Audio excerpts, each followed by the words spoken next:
Good morning, Brad and Ken. Hey, What's great going to on? see you guys today. Hey guys, it's Friday. It's Friday when we record this, Yeah, it's October not Friday. the 2nd. It's not Friday for you guys, Say, but hey guys, it's Wednesday. and we just heard. So, It's when, all you future boy. selves, who knows? But we heard that the president has COVID, so we wish he and his wife well. yeah, What a crazy world we're living in, 2020. 2020. Do you guys still want to redo? I don't know. I feel like I'm kind of over the read. I'm okay now with. you're good with it? Yeah, there's some good things that have been popping up for me, and I feel like it's kind of washed away all the. I don't even remember like lockdown. I just kind of. I yeah. think maybe I put that someplace back there. It's buried deep inside. Yes, where the other things go. Therapy will bring that out someday. Yeah, I don't know about a redo. I would like to skip 2020 in some ways. Yeah, I get it. I don't want to do it again. Actually, no. I mean, Has it made you better, stronger, yes, for sure. or resilient? I was to say resilient. I think we all have become more resilient. Yeah. Yeah, I have this thing that I in my quiet times, one of the things that I think about and try and focus on is being thankful for every circumstance. And that's really hard. Yeah, even when it's bad, even when you're like, Yeah. So Yeah. 2020 has been that. I mean, honestly, there's some, there have been really exciting things about 2020, from a business and entrepreneurial standpoint and just some of that. And then there's also some really, really painful and challenging things about 2020. yeah, Yeah, for sure. Yeah, there's been a lot of.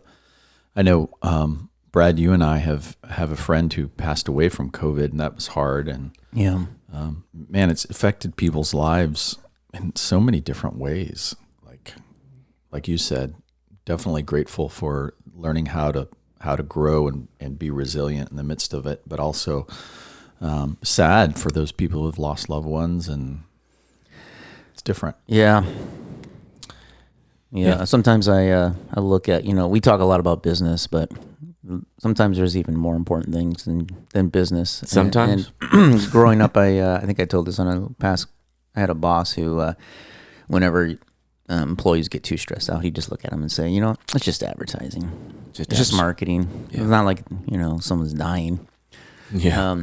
So you always got to put that in perspective. Yeah. Well, let's talk about business. Yeah, let's talk about it. That being said, let's brush aside the important stuff and talk about business. Yeah. So in our last episode, we talked a lot about what it means to, we talked about a lot of things, but specifically how this topic came up that you as a business owner or a manager, wherever you are in your business, many times clients can look at you and say, I'm buying Brad, or I'm buying Ken, or I'm buying Bob, in a sense of you do the sales. You're the one many times with the most knowledge base in the environment, maybe the most experience, and you're talking to maybe a business person who is an entrepreneur or maybe is older, whoever. And then when you pass it off, when it comes to client management to your team, sometimes there's a little bit of friction from the client thinking, hey, I bought this, but now you're giving me this. Yeah. Right? There can be, right? Yeah, they're sometimes not buying your company; they're buying you, especially if they're buying the leader and someone they trust, someone who has experience. Yeah. And, So let's talk about that today. Yeah, topic, how do yeah. you sell your business? I.e., make your business the focus, make it the entity that is valuable to your prospective clients, and not sell yourself.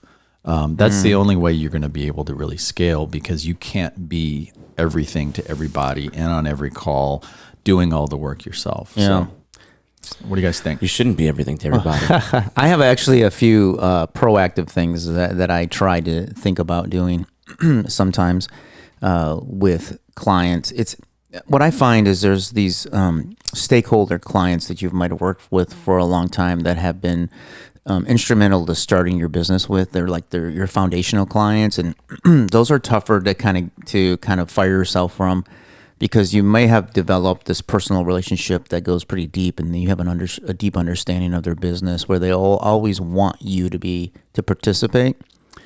But then you look at, as you scale and grow, how can you onboard new clients, and then not be the focus of where you have to be on all meetings. You don't have to lead the client. They're not looking at you as their leader. How do you step out of that role? Even if you sell the role and you bring on the client, how do you then pass the baton? I find that it probably starts with just knowing what that's going to look like and kind of being upfront and really transparent about that, because I think practically speaking, most people wouldn't want a one-man show anyway. Right? They want a team, and especially most organizations that are bigger that would hire you would want a team too. I think the challenge becomes when you become too critical in their mind, more critical than you are most likely at the success of their project. And so I do think it starts with being intentional about it. So you say, like, if you go and you're a small business and you bring on a new client and you sell them, you basically say, hey, just so you know, you won't see my face all that much. You won't hear from me very much, but I'm going to give you this person and they're going to be your lead contact. We don't do it perfectly by any stretch. I mean, maybe those aren't the right words. Some of the things that have worked, though, I think are, I don't think, so in our experience, talking about it doesn't work as well as showing it. So what that means is, like, don't show up to meetings. yeah. Just, no. You're not on calls. You're not on. Well, also, like, don't respond to emails. Let's say on the sales side, right? Yeah, like, show you that you're not important. Just like what you do to me. Yeah. When I email you. No, I'm joking. You caught me. It's true. I think what this all it's boils called down, ghosting. What this boils You down just to. ghost the client. You for a just little ghost while. them. You just ghost them. Do that and you're good. Did I interrupt your thought? Sorry. I didn't have a thought, and Brad had interrupted it before that. So Yeah, I that's know. Okay. I'm telling you. All I was saying is, in our experience, bringing in people to so be part of those calls, right? It's not just a bunch of sales calls with one person, but it's like, okay, this person's going to do this, and they're going to come in and talk about that a little bit. This person's going to do that. They start to. I think the challenge is when someone's built a relationship with you, one person, and then they don't have a relationship with anyone else on your team, and then the project is like, let's go, and then you hand that relationship off cold. You know what I'm saying? Yeah. Like, that is the most. It's just a rocky way to do it. A lot of my struggles, and I'm just going to be really transparent here. A lot of my struggles with, a lot of times I play dumb. Not Sure you're playing? You've been fooling us. I know. Trust me. Oh boy, that's a therapy With the session. clients? And I just literally keep my mouth shut a lot so other people in my team can actually talk. The problem that I've found is that, let's say I'm working and my client is another 50-year-old. I'm 50 years old. It's hard to believe, I know, but I am, and I work with another. You sound like a 20-year-old. I do, don't I? I'm kind of immature. You look like you're about 19. I act like a 20-year-old. Anyways, I Back to the topic. no, it's okay. It's fun. I let other people talk, but sometimes there's something to do. Sometimes where you can, your client's saying something. It's kind of subtext, but maybe your younger employees kind of don't catch on it, so they're not kind of communicating the same language. And so if I step in, I know that I can communicate with him, and he's like, "Oh, okay, finally someone who can talk to me about this, who has more, maybe more experience or just understands it because of some reason." And but I hold my tongue because I don't want that. It's like almost like I don't want that to build a relationship personally with that person, and it's really difficult because I want to build a personal relationship with all of my clients, but personally, if I do that, then I know they're going to start attaching to me, and they're going to be contacting me and emailing me, and they're going to expect me on the calls, and that's a hard thing to do. You got to just let somebody else take the reign.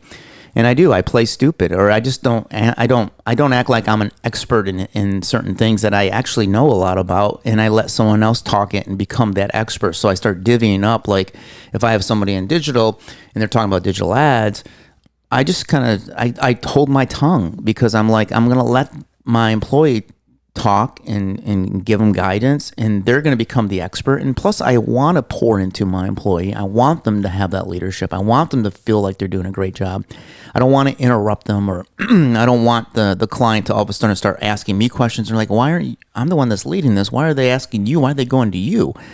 And so I always find that's a struggle, but I definitely... Do you think it's realistic, or people should be trying to get out of any communication? Or is it, I think it's more realistic to, you hand it over your team executes the most, the 90%, but you're still involved from like a check-in relational standpoint. There's still an open door where I've actually found that strategy of allowing someone, you as the leader, maybe not knowing about every detail of what's going on, so that if something happens, they can reach out to you, the client can reach out to you, and you can kind of play an objective role in that as well.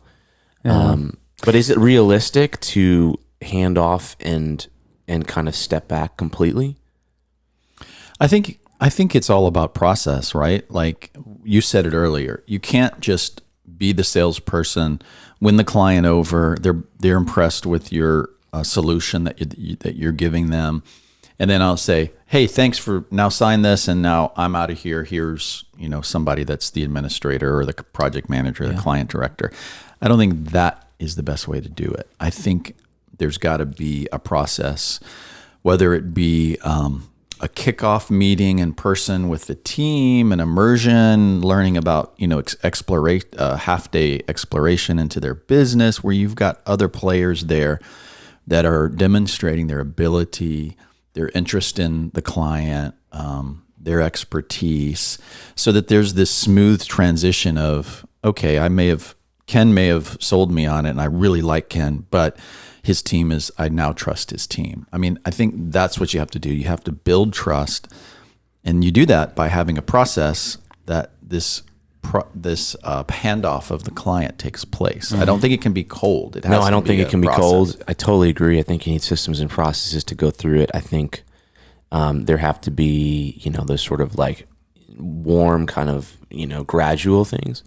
But what I'm asking should someone be looking to be completely out of the relationship or out of the project? I believe you should. I think there's certain clients that you will need to be involved with, and I think there's certain clients that maybe it could be because their billings are just not, they're not there to take your time. You only have so much time.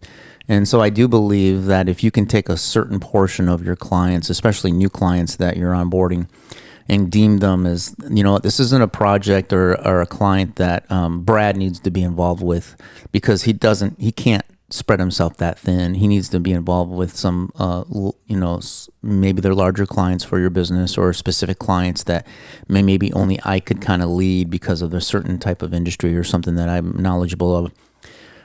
But I definitely think that you have to start saying no to clients and projects where you're not even involved in it.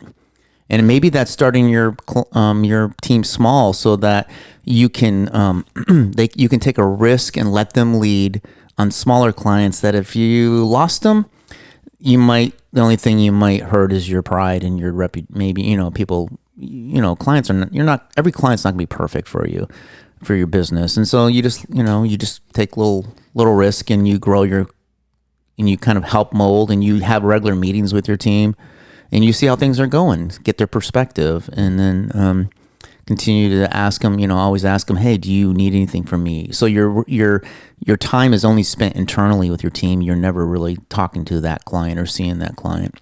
And I think too, we have to be enough aware that if we're seeing this happen, and this is a problem in our agency, I think maybe there's two issues that have to be addressed. Number one is, you need to step back and not be so controlling in the situation. And number two, you don't have the quality of staff that clients trust. So if they keep coming to you and you keep hearing, hey, Bob, I don't feel like I'm getting what I paid for because you were great, but that may not be a process issue. It may not be the way you're running a business, it may be that you don't have the right people in the right places, that they don't gain trust immediately from the client. Yeah. I have that, I call it that damn bat phone. I have that bat phone that for some reason clients, even if I just like give them handshakes, hey, I'm Brad Ayers, I'm the principal of the company. And even if I don't really involve, they still know that I'm kind of like the buck that stops here. And so if they ever get themselves in a situation, they give me a call on that bat phone, and that bat phone rang yesterday morning. And it really did.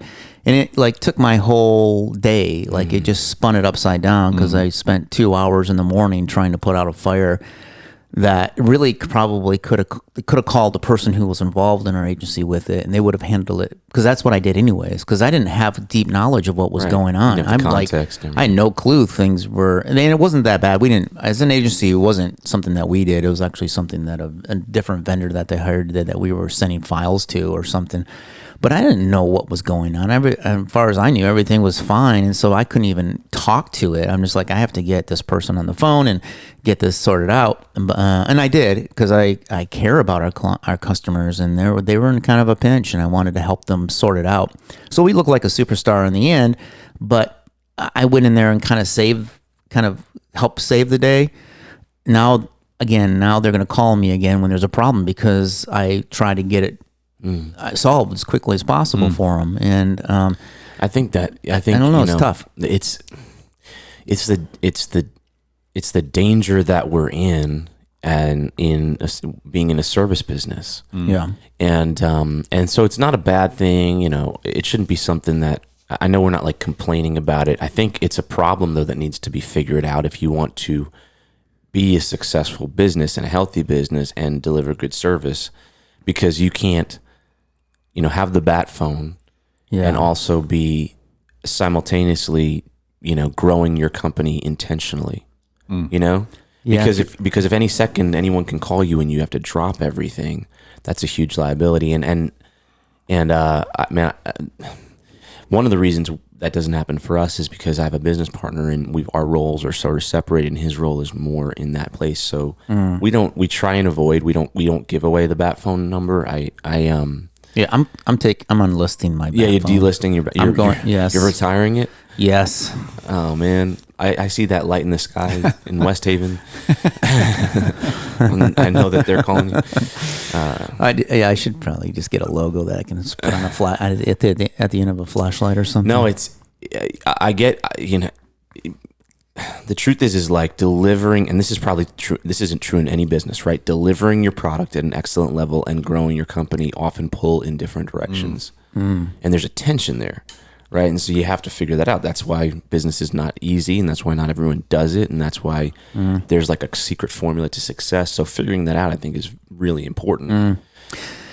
On the other side of that bat phone thing, though, is I definitely, it puts a lot of anxiety to know that clients will call me, because as soon as they call me, I'm like, oh no, what's going on? Right. But at the same time, I'm getting more and more comfortable, even at my age, that I can handle most stresses fine. And I know how to look at it from the point of view of the customer, and know how to really use words on those calls that can help the customer feel confident that we have a team, somebody cares about them and is going to get this thing solved. And not that all of everyone else does that too, but I've finally been able to kind of get there. But it's just time, right? It's just now time. And let me flip it on the other side. Like, as I'm just curious, or is that necessary? Is it necessary for me to still man that bat phone? And that's part of customer service, right? Looking at the last bunch of years, would you say if you didn't have that, you would not have the clients, not probably have as healthy as a business? Yeah, probably, because think about it. You call like Comcast or AT&T, and you have problems with your internet, right? And the person on the phone says, sorry, I can't help you. The first thing you say is, well, can I talk to your manager? Like, you want to go up, right? Because you're going to go up. And if you could talk to somebody that is higher up, and they're like, man, I can get this solved for you. We're going to have you up and running today, and then you're like, oh man, that guy gave customers, or the girl gave good customer service. I feel comfortable with the brand. It's the same thing with an agency. You're like, you want to make sure your customers feel cared for. Like they totally feel agree. like you care about them. So I don't say that we don't want to do that. We definitely want to do that. I just but I'm also human, and I only have so much time in the day. Is it possible? Like, I'm trying to figure out if you feel like it paid off a lot to have it be you. Yesterday it did. Okay. Yeah. Yeah. There you go. Well, I think also you nailed it, Ken, it's the difference between solopreneurs and business owners who are sole owners and partners, right? When you have partners, I work in an agency at 5x5 where there's 3 partners. So they can divvy that up. And if somebody has a problem, and like there's 2 partners in your, so it definitely, there's different challenges. And so what we're talking about is selling our business versus selling ourselves. So let me flip the script here and look at the whole other side of this. Steve Jobs, Gary Vee, Russell Brunson, I could go on and on about business owners, Bill Gates. They all represent their company and their brand when you think of them. And they started their business that way. So there's value, and I know you do this too, Ken, is like you're the face of your business for the most part. I do think there's a difference between being the face. Well, I think they're in an ideal world, it's best if there is a difference between being the face of the business and being the person everyone calls. I went to the Genius Bar at Apple and I said, I want to speak to Tim Cook right now. I want to speak to your leader. And they said, sure, let me get you on his bat phone and interrupt him. But how do you do that? Yes. How do you do that when you're the sole owner of a business? It's tough. You want to be thought of as a leader. You want to be thought of as somebody unique in your industry. You want to stand out. If you have something to say, and so therefore that's what people are attracted to. How then do you manage that? Yeah, no, man, that's a great question. I would, in my experience, I think that there's like pros and cons to both sides of this thing, and there's also pros and cons to having a business partner. I think at the end of the day, it comes down to cash. Like, I think it takes money. So my point is having business partners always comes down to that. It always comes down to money somehow. But the truth is like having business partners means that you make less. And maybe if you're the only one, like it's a matter of like maybe bringing on people that, I guess you pay a lot, or maybe you give them a stake in it and maybe have more of that ability. If you wanted to offload that completely, I don't think that and I'm just sort of like kind of brainstorming out loud, but there is like they pull in different directions probably. Like there's downsides of having business partners, and there's like upsides, and that happens to be one that I've experienced. But it probably does come down to like what you were saying, team, right? And then your ability to delegate it. I don't know, Red. What do you think? I think in those examples, obviously I'm giving you extreme examples. You could be like, absolutely not. Absolutely not. I think what they do is a couple of things. Number one, they provide a really, really, really good product, right? So the product shines as much as the individual. And so I think when clients come to you, are they coming to you because of Brad? Or are they coming to you because they heard Anthem Republic delivers a really, really good product? Can I add one more thing in? Is that, and this is something that I think about a lot, is you're known for something. They're coming to you. They're coming to like a lot. Some people come. Not that many people, but people come for me sometimes to medicate. They do. Sometimes. Okay. You had one last year. Okay. Honestly, just it's like one or two. The goal is that they do. No, truthfully, sometimes people are like, hey, I heard Ken say this on a podcast or something like that, and I'd like to work with you. I'd like to talk to you guys about that. and I've been thinking about this a lot because I look at people like the people you mentioned. What they're able to do is they're able to build a company that, who does this well in town? Dave Ramsey. They build a company that's scaled their belief, their systems, their personality, and the way they get results. Right? I actually have, and so Dave Ramsey in town is an interesting one because he started out as a service business. He provides financial advice, right? And that was a one-on-one thing, and that was consulting, like consulting, and he's being able to scale it beyond that in really interesting and unique ways through products and other things. But ultimately, at the end of the day, if you talk to anyone at his company, like you feel the pedigree of Dave Ramsey, like he's scaled that. And I'm not saying that you have to scale your personality in weird ways necessarily, but I do think it is interesting to think about, and I do believe that there's a lot of agencies out there. You don't want to just be generic agencies, right? And so part of your uniqueness, I do think, comes from like the pedigree of the type of company you are, and and I do believe that has to come from a founder, because otherwise it's not really genuine. So like that person, their soul, their sort of uniqueness, even some of their personality, how they get results, the ethos of the company. Yeah, they get results a certain way. And so if the company can scale that and people can come in and feel, like, hey, they're getting Brad because everyone, like, you can tell that this is Brad's style and his personality and how he gets results. He's taught these people.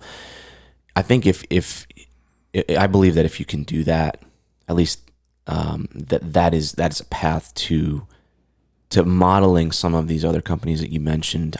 You can see that that's sort of like a proven thing. And I think the value of something like that is, like a Dave Ramsey or some of these other guys we mentioned, is you begin to build a notoriety and equity, a social equity in your company, so that people say, I'm working with Gary Vee, or I'm working with Ken Ott's company, I'm working whatever level you play in your world. And I think there's a real value to that. I imagine Gary's the same way. I don't know much about his agency, but I imagine that.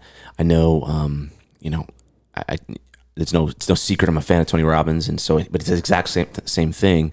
He does these one-on-one, like he's known for what he does with people one-on-one, but he's sort of scaled that, and so his organization like has that kind of pedigree and personality, and they use systems that he's taught to kind of get results. So I think I believe this, it's yet to be proven, but in my opinion, one takeaway is figuring out how you do that. Like, how do you scale and assuming that what you have is good, like the good things about you.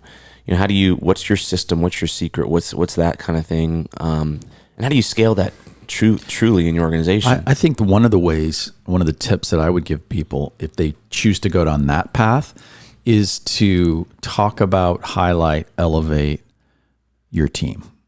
Like when you see Steve Jobs gave his, and even Tim Cook, he wasn't talking about himself like, I did this, I had this idea. It was always we built this, our team built this, the Mac team, but they came up with this. Look what they've developed. Yeah. Now I'm going to demonstrate it to you. Yeah. Yes, it was always we. And Tim Cook does that even better. Like it's always we. It's not I. And I think if your potential future clients hear that, and your current clients, you begin to train them that it's not all you. Yeah. It's not all your ideas. Actually, the value is in you're getting your company. Yeah. Well, if you think about it as if like you have trust, like someone comes to you like, Brad, I want you because I know you. I know about all the things that you do. You have trust. You have the opportunity to begin to transfer that trust to your team. Another thing that I've been kind of trying to be mindful of is when I'm on a call with clients and they say something good about something we delivered to them, I actually call out who did that in our team, like, oh, that was so-and-so, he did that, that was his input or her input. And so I'm trying to kind of say, hey, the vision, the thought leadership is coming from that person, not from me. Yeah. And plus it lifts that person up and kind of, it could embarrass them on a call, but probably not. They probably feel very valued for that. One of the biggest things, and I'm not trying to take us off topic, but another biggest thing is just struggle I have, and I haven't quite figured out the approach, and maybe you guys can give me some insight on it. This might sound weird, but when a CEO or somebody direct client that I'm working with wants my time, I can choose to get on their calendar as quick as possible and always kind of predicate to getting the best time for them. Like if they say, okay, can you meet in the next couple of days, right? Well, next couple of days, my calendar's always full. I mean, I have to switch something around to meet with somebody. When someone says, I want to meet with you in the next day or two. To do that, should I really that's why you're always pushing me 2 weeks out. No, I mean, and a lot of times what I'm doing is I'm taking something that is an internal meeting or something, even a social something event or something with my family, and I'm trying to work it out and trying to make sure that I can just make sure my client gets me right away, and I'm really there to serve my client. But should I really go, you know what? I'm also a leader of a company. I have a lot of responsibilities, and it's going to be a little tougher to get on my calendar than somebody else, even if you're my client. And should I just be realistic with it and go, you know what? I've already made commitments for these 2 days.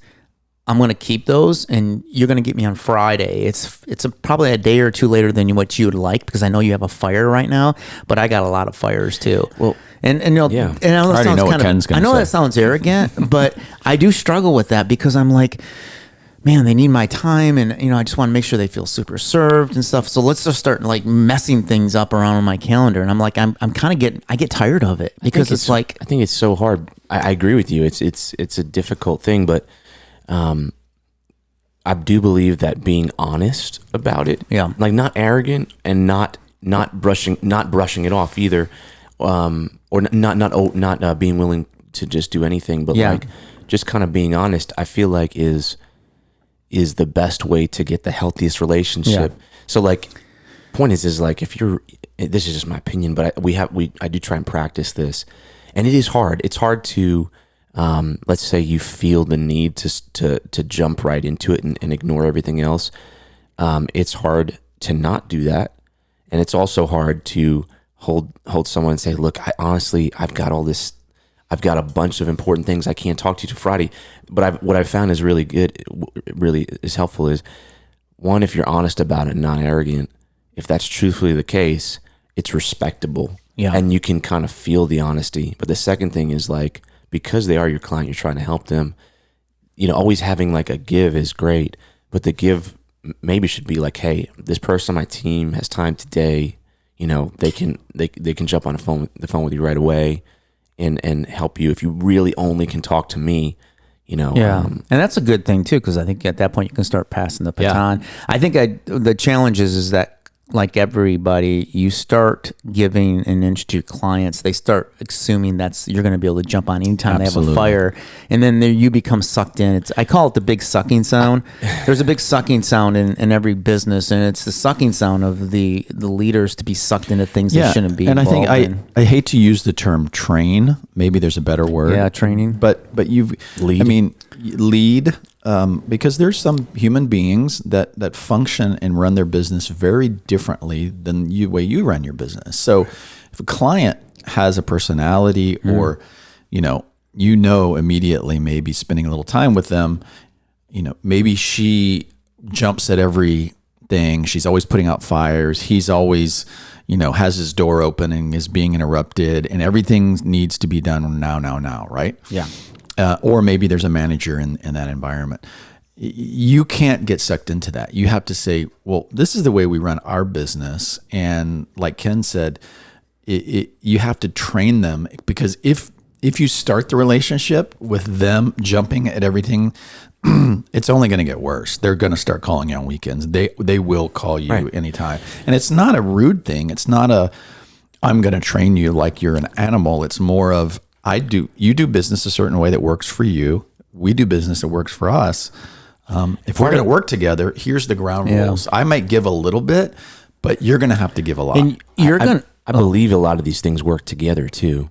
So, for instance, I think that there is a training, and that training or that leadership, I think, comes from thinking through how you believe is best, long term versus short term. Like a lot of that fire jumping around and the lack of boundaries comes from this idea of truthfully, it's like short term thinking, not long term thinking, because clearly that's not sustainable. Right. And so, I think drawing those boundaries is important, and I believe that if you draw like healthy boundaries, like again, like kind of communicate like just honestly but truthfully, and have those boundaries, that only people that probably are people you wouldn't want to work with would intentionally try and violate those. Like, when anyone on my team, it's probably rare that I'll like blow them up after normal hours. Like unless it's it's pretty rare, and unless it's an emergency or something, like I don't do that. And I also, that's the type of respect I expect too, to me, with anyone that is hiring me, is like, look, if there's a true emergency, don't hesitate to call. Like, we're there for you.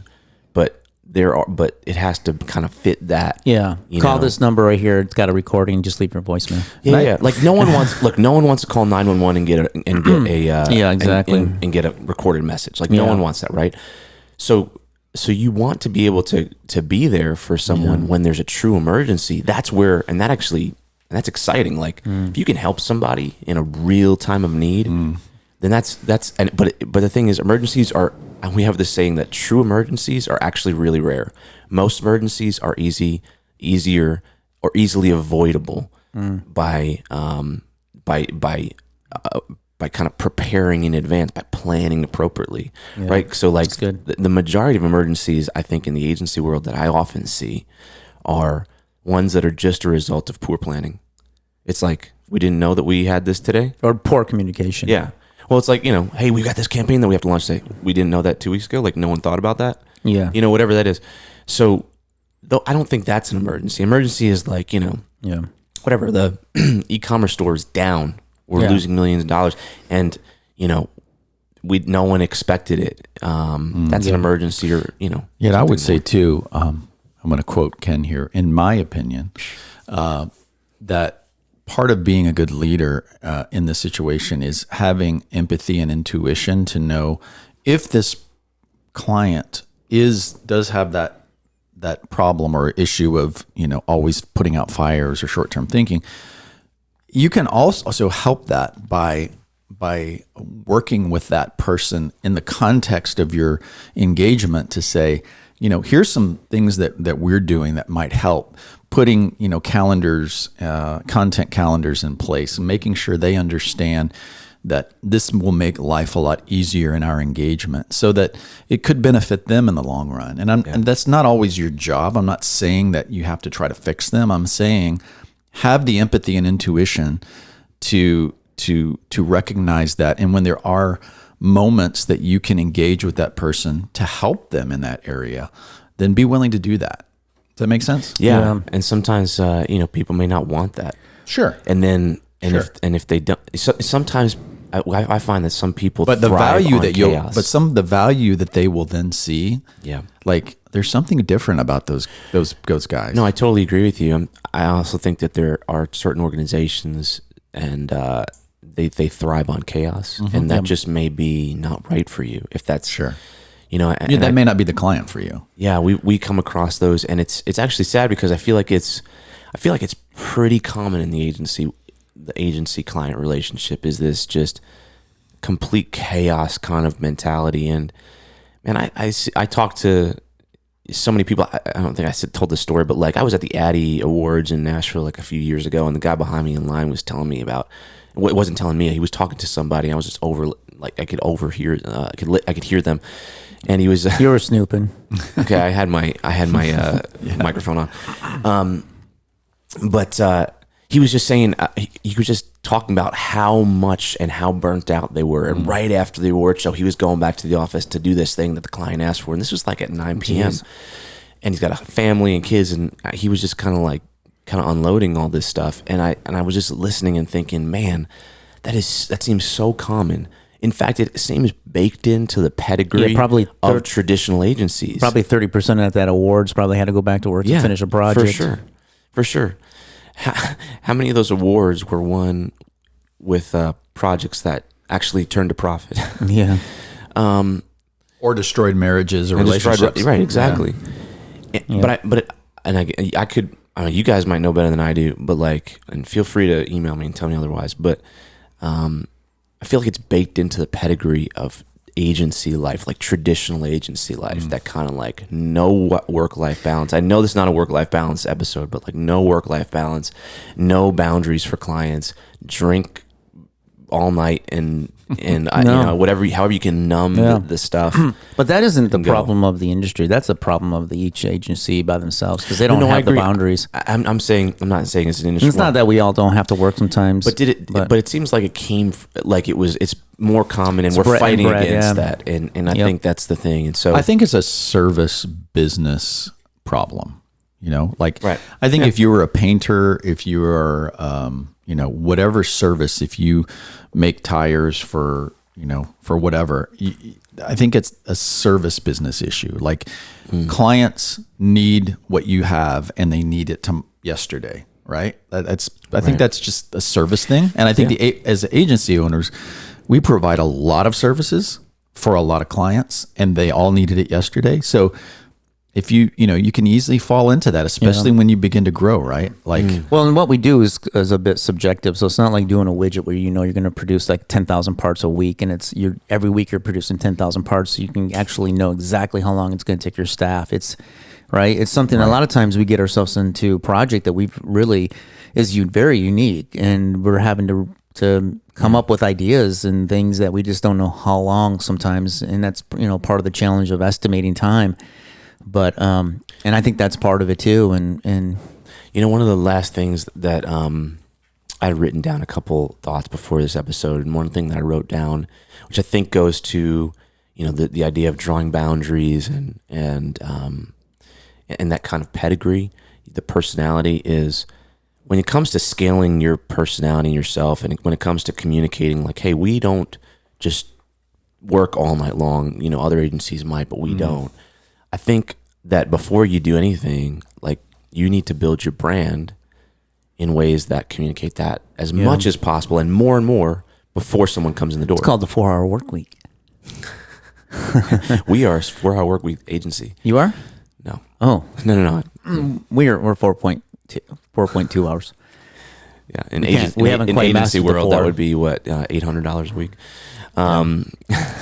Nothing against those. No, I think you're right. Who would? I think you're right, Brad. I think you're right. Yeah. It's about so much of what we do is subjective, and so much of what we do is we're figuring it out, right? Like, because there's a lot of times in the digital marketing world that, let's face it, it's still a new industry. So there's some things, e-commerce, Shopify stores that are pretty much like, okay, this is the way you do it. But then there's some things that are like, we don't know what the results are going to be. We have a good idea. We know best practices, and we don't know, what this ad is going to do, or this widget that we're going to build for a plugin or API is how it's going to work. So there's that element too. Really, 30% of most agencies are inventing. They're inventors. They're inventing new stuff, and they're inventing new ways to do things. And so that's tough. Bob, running a business for a long time, is there anything best practices that you did that was?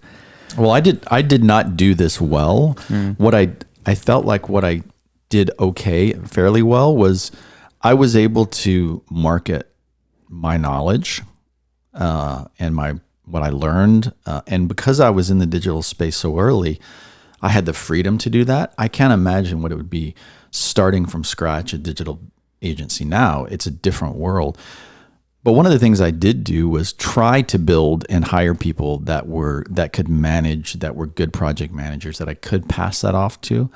But if I've learned so much in the past 10 years, if I go back and do it over, I'd do it very, very differently. Do you find that having somebody with age that can filter the client issues is better, because the clients tend to kind of go up in age as like, this person's the person I can talk to Does that make sense? It's I such think a it young depends industry. on the person. I think intuitively you would say yes. Like intuitively, as us as older guys would say, man, I'm a different person than 20. I was at 25. No, I'm a 20. different person than I was at 35. I was a totally different person than I was at 40. Like I'm a different person. So I can understand and see things from that perspective. However, man, I work with a lot of young, 30 somethings, even 20 somethings that are just like light years ahead of where I was because it is a different era. So I think it depends on the person. I think there is a value in having seasonality, somebody who's seasoned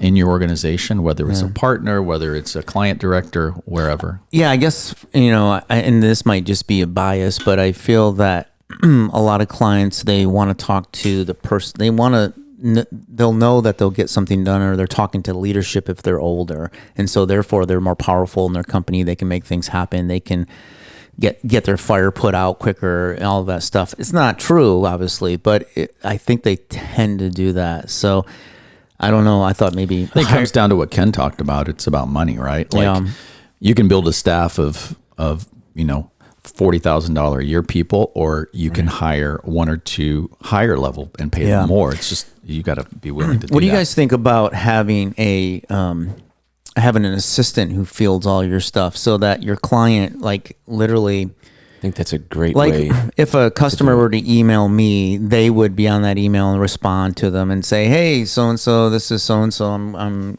the assistant of Brad Ayers, and I want to see if I can get on his calendar." Does that sound rude? Does that sound weird? Or I do think for that small business, I do think that sometimes assistants come off as rude, and like it was a lot of times when I communicate with someone else's assistant, I'm like getting fed up with it.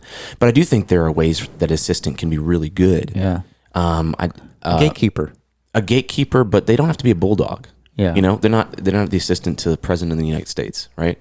And so I think that your assistant can be nice and kind, and also honest and realistic, and also kind of have that good balance. I think if they have that and they add some value there, like just by doing that, just by helping the person who's trying to get in touch with you the best way, right? Like that's value. And so I do think that, if I could be so bold, I would think that you should explore an assistant potentially. Yes. Because if I was, I don't think you sold him yet. Okay, I'll try again. Well, because there is a cost to that, and they have to add value. I mean, in the end, I'm not looking for somebody who's just a gatekeeper. Well, I don't know how many of those like they requests really you need get a week, but the idea is like you can kind of stay in more focus if you got someone who's kind of fielding. That you trust, kind of fielding some of that stuff, and it could be a good way to scale you. Yeah, that's true. And by you, I mean like anyone, not you. But you. It's hard to scale you, though. But you, trust me, you don't want to scale me. Some of me. I would love to hear people's thoughts on this. You can go to our Facebook group under Agency Exposed Podcast. You can send us an email. You can, Instagram. Post a comment as long as it's 5 stars first. Exactly. Yeah, we need some reviews, guys. Reviews, please. We've got some good ones, but we need some more. If you haven't left a review, whether it be on Spotify, whether it be on Apple, please do that. It really helps us. You guys have any other thoughts? If you like what you hear, and we'd love to hear your feedback for sure. I don't have any other thoughts. I would just say all of what we talked about, I think you've got to be intentional and decide it for yourself, kind of decide a direction.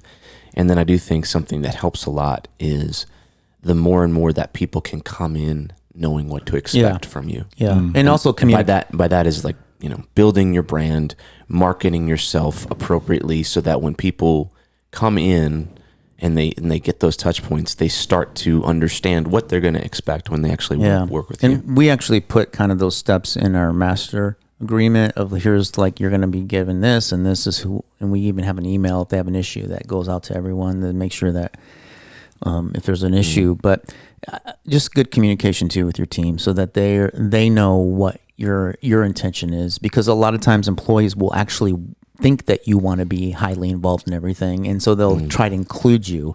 And so having good communication with them to let them know what your boundaries are and what you're trying to do is really helpful because they can come up with some fun ideas too that can help that. So That's awesome. So sell your business, don't sell yourself unless you have the system in place to do it, right?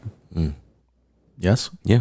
Okay. yes. Good. Before we close, you mentioned Ramsey. Is there anyone that you look up to and say these guys are doing it, or these people are doing it really, really well?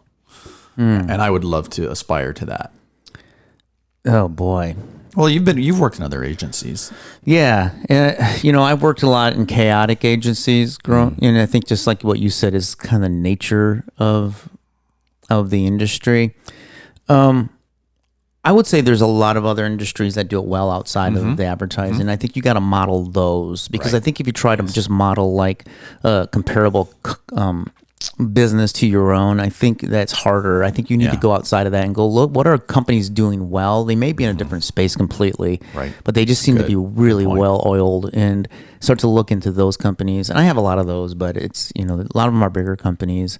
Like I really question how like Tesla gets done what they get done, because they do seem a little chaotic at the top. Like, let's face it, Elon Musk seems a little chaotic. How do they ground him? How do they ground and develop a company that can roll out vehicles like they must do? have a great COO.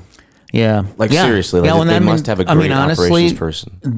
When everybody compliments Steve Jobs, but Steve Jobs wasn't the great operations guy. It was actually Tim Cook who made that company financially viable. And now he runs the business, but he doesn't have what Steve Jobs had. So it's a give and take. But I kind of look for bigger companies, and a lot of it's just questioning like how do they scale? Everyone I've ever talked to, mentors, coaches, other business owners that do this successfully, all say you need to have someone who's visionary. Yeah. And you need to have someone who's getting it done and just an operations master. Yeah. And I would think that a lot of those companies had that. Yeah. That's awesome. Well, guys, thank you. This has been a really good conversation. And again, please review and leave us some comments. And if you have some topics that you want to hear on the podcast, please leave those as well. Awesome. Okay. Yes. Till next time. Till next time. Great day. See you guys. Bye.